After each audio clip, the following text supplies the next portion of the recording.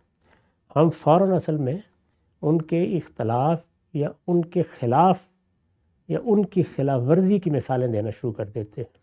وہ ہمیشہ دی جاتی رہیں گی اور وہ مثالیں پیدا بھی ہوتی رہیں گی، لیکن یہ بہت بڑی تبدیلی ہے اور دنیا میں اس پچھلی صدی میں ہوئی ہے کہ کچھ چیزوں کو سیاسی اقدار کی حیثیت حاصل ہو گئی ہے۔ یعنی اب وہ چیزیں ہیں کہ جن کی بنیاد پر گفتگو ہو سکتی ہے، بات ہو سکتی ہے، احتجاج ہو سکتا ہے، کچھ لکھا جا سکتا ہے، حکومتوں کے سامنے کوئی بات پیش کی جا سکتی ہے، دنیا کی بڑی طاقتوں کو توجہ دلائی جا سکتی ہے۔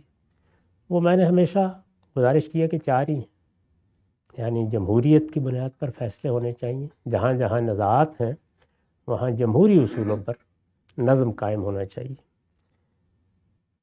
یہ پہلی چیز ہے۔ دوسری یہ کہ انسان کے بنیادی حقوق پامال نہیں ہونے چاہیے، نہ امن کی حالت میں نہ جنگ کی حالت میں۔ جنگ کے بارے میں بھی بہت کچھ ضابطے بن گئے ہیں، ہمارے ہاں بھی ہماری فقہ میں آداب القتال کے باب رہے ہیں، اس میں بتایا جاتا ہے کہ جنگ کوئی وحشت کا اظہار نہیں ہے، جنگ ظلم کے خلاف کرنا پڑ جاتی ہے، تو اس میں بھی انسان کے بنیادی حقوق اس طرح پامال نہیں کیے جاتے۔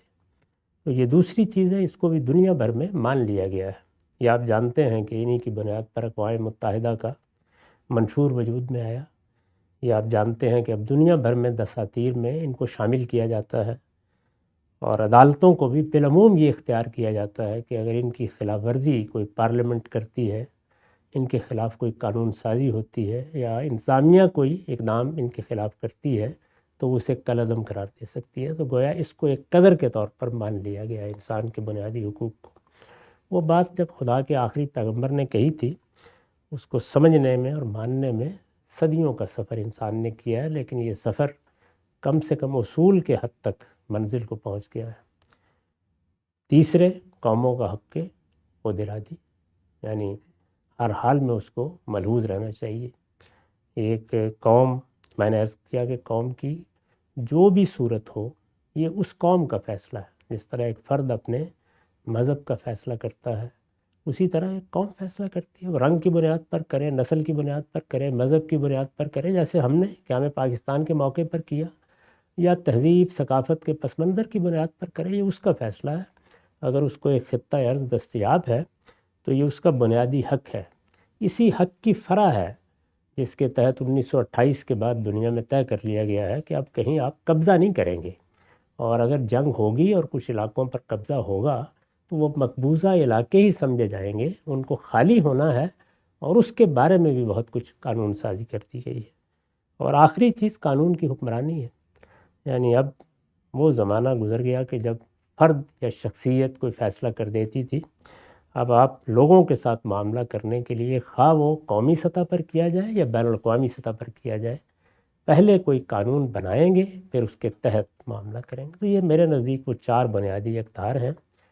ان اقدار کا شعور لوگوں میں پیدا کرنا چاہیے۔ یہ شعور دانشور پیدا کریں، علماء پیدا کریں، ان کی بنیاد پر لکھنا بھی ہے، بولنا بھی ہے، لوگوں کے ذہنوں میں ان کو اتارنا بھی ہے۔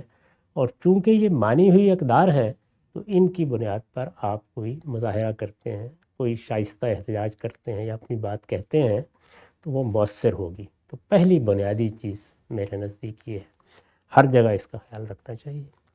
دوسرے یہ کہ یہ سارا سفر یہی بتاتا ہے کہ اپنے پیش نظر مقصد کو، خواہ وہ مقصد حق ہے خواہ وہ مقصد باطل ہے، مقصد حق انسان میں یہ جذبہ پیدا کر دیتا ہے کہ میں چونکہ صحیح بات کہہ رہا ہوں، میں حق کا علمبردار ہوں یا اپنا حق طلب کر رہا ہوں، تو اس وجہ سے اب مجھ کو لائسنس مل گیا ہے۔ نہیں، اس کائنات کا نظم ایسے قائم کیا گیا ہے کہ اس کا پروردگار اس میں اختلال پسند نہیں کرتا۔ تو اس وجہ سے وائلنس اور تشدد کسی حال میں بھی نہیں ہونا چاہیے، یعنی کوئی ایسا طریقہ جس کا نتیجہ یہ نکلے کہ لوگوں کی جان، مال، آبرو کو آپ خطرے میں ڈال دیں، وہ نہیں اختیار کیا جائے۔ پہلے دوسرا آغاز کرے وائلنس کا، دوسرا آغاز کر رہا ہے تو پھر میں عرض کرتا ہوں کہ کیا کرنا چاہیے، لیکن یہ کہ اپنی طرف سے کبھی اقدام نہیں کرنا چاہیے، اور اپنے کسی مقصد کو حاصل کرنے کے لیے بھی کوئی ایسا طریقہ اختیار نہ کرے۔ اب اس کے بعد اگلا مرحلہ پیدا ہوتا ہے، یعنی پرامن طریقے سے بات کہی گئی ہے، لوگوں تک پہنچائی گئی ہے، ان میں شعور بیدار کیا گیا ہے، رائے عامہ کو آپ ہموار کر رہے ہیں، یہ بتانا چاہتے ہیں کیا کرنا ہے کیا نہیں کرنا ہے۔ اس کے بعد یہ ہے کہ کوئی اقدام آپ کے خلاف ہو جاتا ہے، اس کو ہم بعد میں زیر بحث لائیں گے، جس کے بارے میں آپ سوال کر رہے ہیں۔ اصل چیز یہ ہے کہ جب یہ صورت پیدا ہو جائے تو ہمیں کیا کرنا ہے۔ اورینٹیشن تو اسرائیل کے قیام کے بارے میں یہ بحث کرنے کی اب کوئی خاص ضرورت نہیں ہے۔ اس میں کیا شک ہے کہ پہلی جنگ عظیم کو جن قوموں نے جیتا تھا انہوں نے اپنی ثوابدید سے یہ فیصلے کیے ہیں۔ اس میں اس بحث سے بھی کوئی حاصل نہیں ہوگا کہ اس موقع پر جو فیصلے کیے گئے وہ فیصلے انصاف کے ساتھ ہوئے، قاعدے کے مطابق ہوئے۔ جمعیت اقوام بنی ہوئی تھی، وہ ختم ہو گئی، اس کے بعد اقوام متحدہ وجود میں آئی۔ اقوام متحدہ نے بھی اعلان بالفور میں جو وعدہ کیا تھا برطانیہ نے، اس کی تصویب کر دی اور اسرائیل وجود میں آ گیا۔ وہ اب قصہ ماضی ہے۔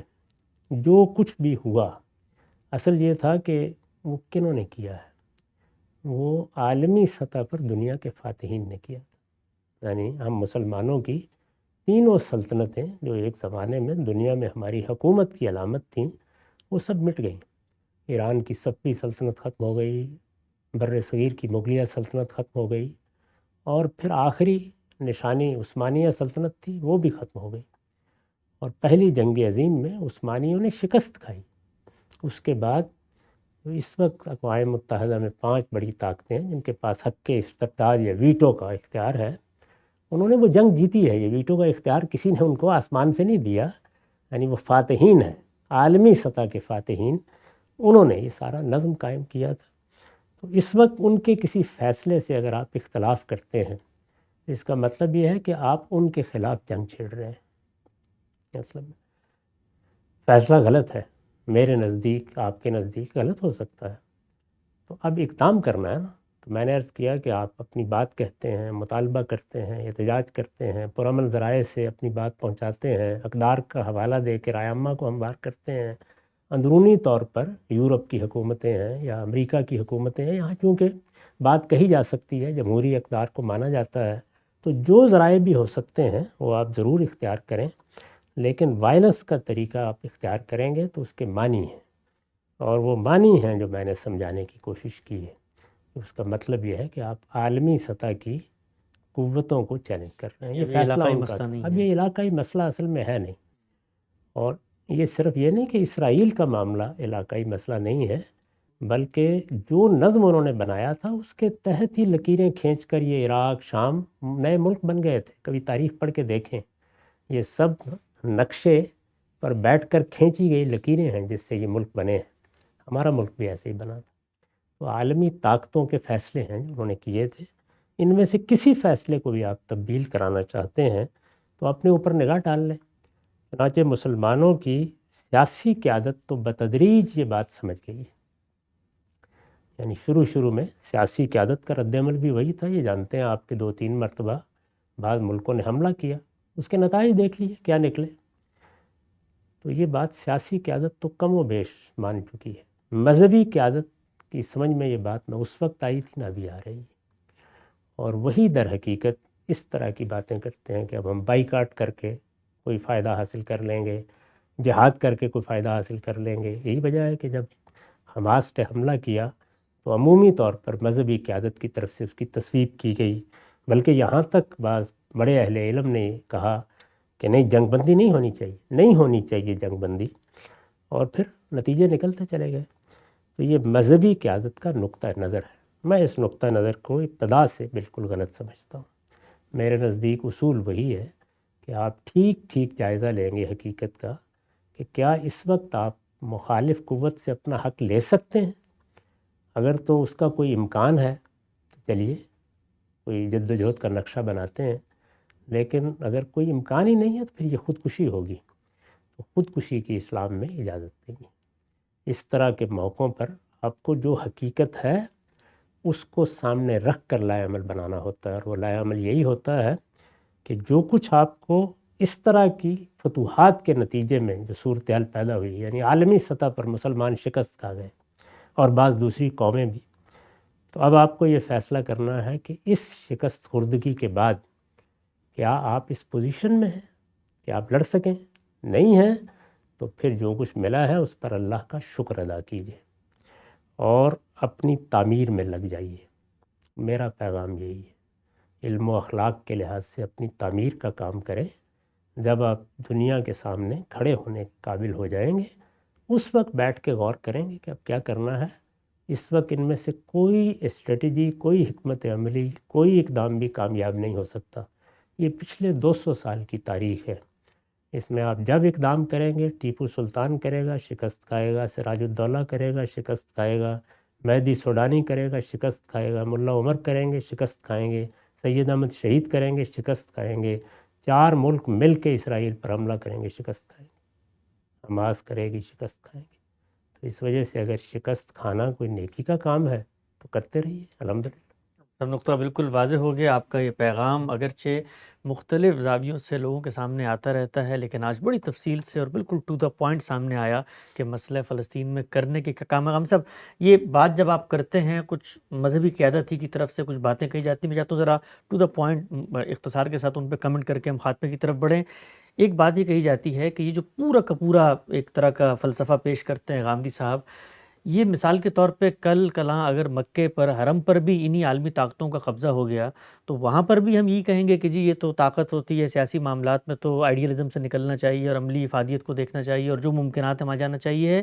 فلسطین کا مسئلہ کسی عام خطہ ارض کا مسئلہ نہیں ہے، وہاں پر ہمارا قبلہ ہے، وہاں پر قبلہ اول، وہاں پر مسجد اقصیٰ ہے، اس سرزمین کی ایک روحانیت، اس سرزمین کا انبیاء کے ساتھ ایک تمسک، ایک تعلق. تو یہ پوری باتیں جو دنیا کے عام خطوں کے بارے میں کرتی جاتی ہیں، یہ فلسطین کے بارے میں کیسے کی جائیں گی؟ اور اگر آج یہ کہیں گے تو کل کے آپ سعودی عرب کے بارے میں بھی یہ کہیں گے؟ رسول اللہ صلی اللہ علیہ وسلم کی بعثت ہوئی تو حرم پر مشرکین کا قبضہ تھا، اس میں 360 بتایا جاتا ہے بت رکھے ہوئے تھے. خدا کا آخری پیغمبر ان کے درمیان میں کھڑا ہو کر واز بھی کرتا تھا، نماز بھی پڑھتا تھا. اس لیے یہ کیا باتیں ہیں؟ صلح حدیبیہ میں کس کا قبضہ تھا؟ خدا کا آخری پیغمبر اپنے ساتھ اپنے صحابہ کو لے کر آیا تھا، انہوں نے داخل بھی نہیں ہونے دیا. یہ سب حالات دنیا میں پیش آتے ہیں. یہ جو ہیکل سلیمانی ہے یہ کس کا گھر تھا؟ خدا کا گھر تھا، خدا کے پیغمبر کا بنایا ہوا ہے. اللہ تعالیٰ نے زمین پر جن 3 مسجدوں کو خصوصی حیثیت دی ہے، مسجد حرام، مسجد نبوی اور بیت المقدس، ان میں شامل ہے. 2 مرتبہ جو کچھ اس کے ساتھ ہوا ہے اس کا ذکر خود قرآن کرتا ہے، سورہ بنی اسرائیل میں دیکھ لیجیے. اور یہ کہتا ہے کہ جس قوم نے ہماری ساتھ بے وفائی کی اس کو سزا دینے کے لیے ہم لوگوں کو اٹھا کر لے آئے. انہوں نے قوم کو بھی جو کچھ کیا سو کیا اور ان کے اس حرم کو بھی بالکل برباد کر دیا. ایک تعصب کا لفظ بھی قرآن میں نہیں. تو جس وقت ہم اس کے مستحق ہو جائیں گے خدا نخواستہ، اور خدا نخواستہ پھر ایسی سزائیں بھی ملتی ہیں. ان سے اللہ کی پناہ مانگنی چاہیے. رسول اللہ نے بھی اس وقت اقدام کیا تھا جب یہ واضح ہو گیا تا کہ اب اقدام کامیاب ہو جائے. اچھا، ہم سے ایک اور بات کہی جاتی ہے کہ یہ جو پورا کا پورا بیانیہ ہے، یعنی ایک غاصب ہے، جابر ہے، طاقت اس کے ہاتھ آ گئی ہے، اب اس نے لکیریں کھینچ کے ظلم کے فیصلے کر دیے ہیں. اب غامی صاحب بات کرتے ہیں آئیڈیلزم سے نکلیں اور پریکٹیکل صورتحال میں آئیں. تو اگر ہمارے 40,000 آج مر گئے، 40,000 اور مار دیں گے، لیکن کم سے کم تاریخ کے صفحات پر اس روشن ضمیر کے ساتھ کھڑے ہوں گے کہ ہم نے باطل کے خلاف آواز حق بلند کی تھی، اس کے لیے ہماری نسلیں بھی قربان ہو گئیں، بھلے خطہ ارض بھی ہم سے چلا جائے، جو زمین تھوڑی بہت ہمیں دی جا رہی ہے وہ بھی ہمیں نہیں چاہیے، لیکن ہم تاریخ میں جینا چاہتے ہیں یہ کہہ کر کہ ہم نے حق کے آگے ایک سیسا پلائی ہوئی دیوار کی طرح کھڑے ہو کے اپنی مدافعت کی ہے. دیکھیے بات یہ ہے کہ مدافعت ایک اور چیز ہے اور اقدام ایک اور چیز ہے. مدافعت کے موقع پر یہ استدلال کیا کرتے ہیں، کوئی ہم پر ٹوٹ پڑا ہے تو ظاہر ہے کہ ہم اپنی جان مال آبرو کی حفاظت کریں گے. اس میں تو ایک نہتہ آدمی بھی بعض اوقات ڈاکوؤں کے ساتھ بڑھ جاتا ہے، تو یہ اس کی مثالیں نہیں لینی چاہیے. یہاں اقدام کیا جا رہا ہے اور اس وقت بھی جو کچھ ہوا ہے ایک اقدام کے نتیجے میں ہوا ہے. اس سے پہلے جو کچھ ہوا تھا وہ بھی اقدامات کے نتیجے میں ہوا تھا. تو اقدامات سے گریز کرنا چاہیے. کوئی سر پر آنکھ پڑے گا تو پھر دیکھ لیں کہ کیا کرنا ہے. اچھا، ہم سب ایک جو ہمارے دانشور طبقہ ہے وہ یہ بھی کہتا ہے کہ اگر کم سے کم اس موقع پہ عرب ممالک ہی تھوڑا سا سر جوڑ کے بیٹھ جائیں تو اس وقت عالمی سطح پر ان کی معاشی قوت بھی اتنی مستحکم ہے اور بھی باقی چیزیں. تو ایک خواب ابھی بھی دیکھا جا رہا ہے کہ کم سے کم اسلامی ممالک کی قیادت ہی کسی نہ کسی پلیٹ فارم پہ تھوڑی سی اگر اقدام کرتی ہے، بھلے وہ اقدام سیاسی دباؤ کا ہو، تو اس سے فرق پڑے گا اور اسرائیل شاید پیچھے ہٹ جائے اور عالمی قوتیں بھی اس معاملے میں پسپائی اختیار کر لیں. آپ کو لگتا ہے کہ یہ خواب بھی دیکھا جا سکتا ہے عملی امکانات اور کے مطابق ہے؟ اب دنیا میں بہت معلومات عام ہو گئی ہیں. ذرا جن قوتوں کے ساتھ آپ کا معاملہ ہے، یعنی وہ 5 ملک جن کو استرداد کا حق حاصل ہے، ان کی معاشی، ان کی عسکری قوت کا جو کچھ بھی اندازہ اس وقت دنیا میں ہے وہ آپ 10 منٹ میں دیکھ سکتے ہیں. کا تقابل کر کے دیکھ لیجئے گا، اس کے بعد مشورہ دیں اپنے حکمرانوں کو، اندازہ ہو جائے گا آپ کو. میرا خیال ہے کہ سیاسی قیادت جس وقت اوپر بیٹھتی ہے تو ان پر حقائق بالکل واضح ہو جاتے ہیں. یہی وجہ ہے کہ نیچے بیٹھ کر اس طرح کے مشورے دینے آسان ہوتے ہیں، اوپر بیٹھ کر اس طرح کی حماقت نہیں کی جاتی. تو اس وقت سیاسی قیادت کی رائے یہی ہے کہ اس سے پہلے بھی غلطی ہوئی تھی. سب اس بات کو مان چکے ہیں، بلکہ اس طرف اقدامات کر رہے تھے، لیکن مذہبی قیادت، عالمی سطح پر مسلمانوں کی مذہبی قیادت اس کو نہیں مانتی. یہ اصل میں تمام مسائل کی جڑ یہی ہے کہ مذہبی اور سیاسی قیادت کے زاویہ نظر میں فرق ہے. بالکل واضح ہو گیا مسئلہ فلسطین کا جو واحد الغام سب تجویز کرتے ہیں مذہبی قیادت کی غلط اسٹریٹجی، اس میں جب تک تبدیلی نہیں ہوگی تو کوئی بھی کاوش اس قوم کے حق میں سود مند نہیں ہو سکتی. وقت یہاں پہ ختم ہوتا ہے، دوبارہ حاضر خدمت ہوں گے. اب تک آپ کے وقت کا بہت شکریہ.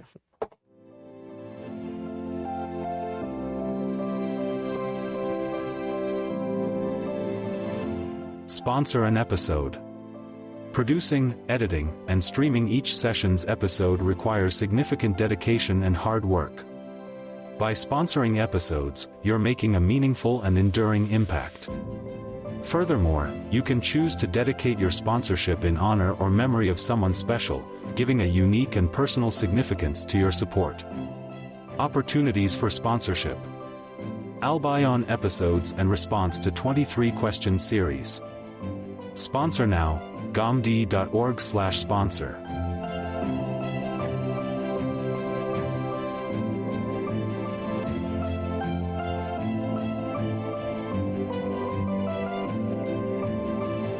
Ghamidi Center of Islamic Learning is an institution dedicated to critically reviewing traditional interpretations and addressing contemporary issues within the framework of the Quran and Sunnah.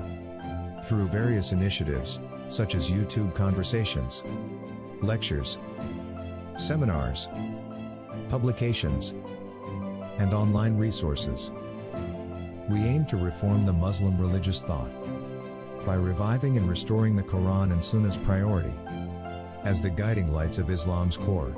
Presently, the Ghamidi Center has expanded its presence to Udemy, offering our courses at highly discounted rates. Our recently published course is titled, Stylistics of the Quran. As we all know, the key to understanding the Quran is through its language.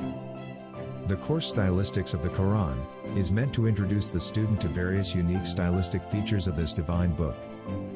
Those who attempt this course will find themselves delving deep into the eloquence and subtleties of the Quranic language, and will enjoy a deeper connection with the Holy Book. The course has been divided into 6 modules, and study material is additionally provided. Enroll today through the link provided in the description, and learn the stylistics of the Quran.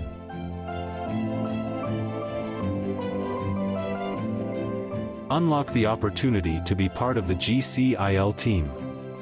Join our first ever membership program and become an integral part of our community. Become a member now, gomd.org/member.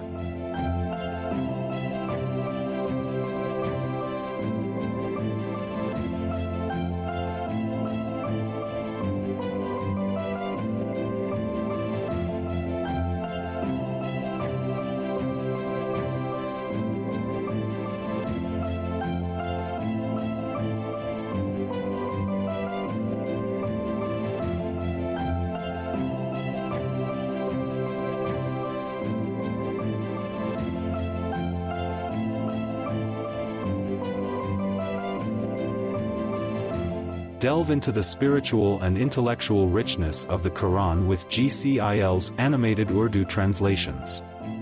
Our unique playlists feature both the melodious recitation of the Quran and dynamic written text animations, allowing you to listen and read simultaneously for a more immersive learning experience. These carefully crafted animations enhance understanding and retention, making the sacred messages more accessible and engaging. Discover this innovative approach to Quranic study, available now at gomd.org/Quran.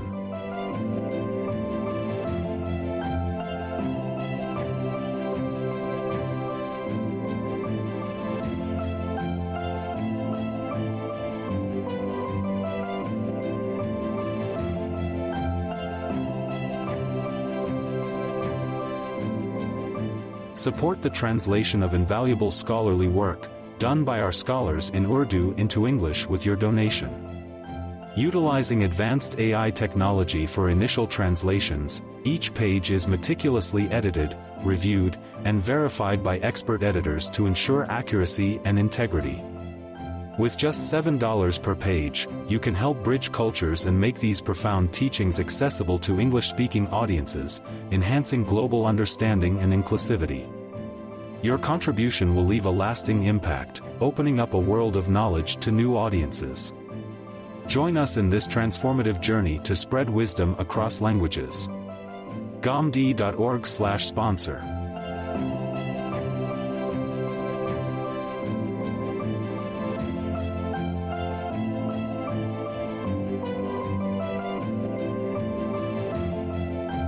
Ask Ghamdi Live is an online Zoom web conference exclusively for our valued Ask Ghamdi app users.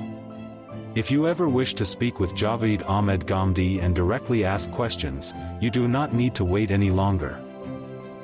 Explore the depths of scholarly thought at GCIL Bookstore, your gateway to a carefully curated collection of Urdu and English literature.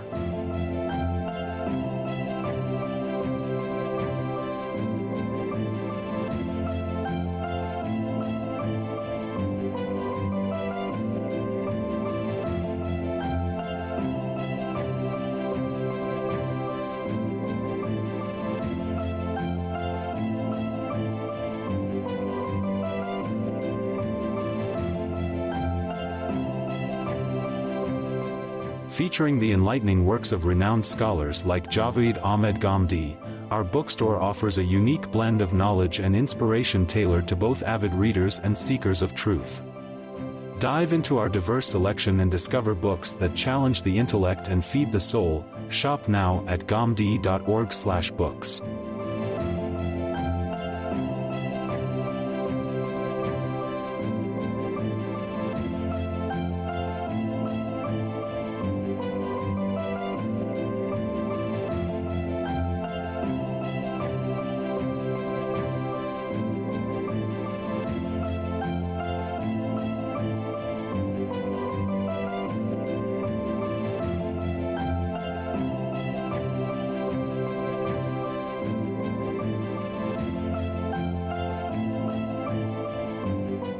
Sponsor audiobook creation. Your sponsorship can bring our teachings to life in a new format. By funding the creation of an audiobook, you help us reach audiences who prefer audio learning. ghamdi.org/sponsor.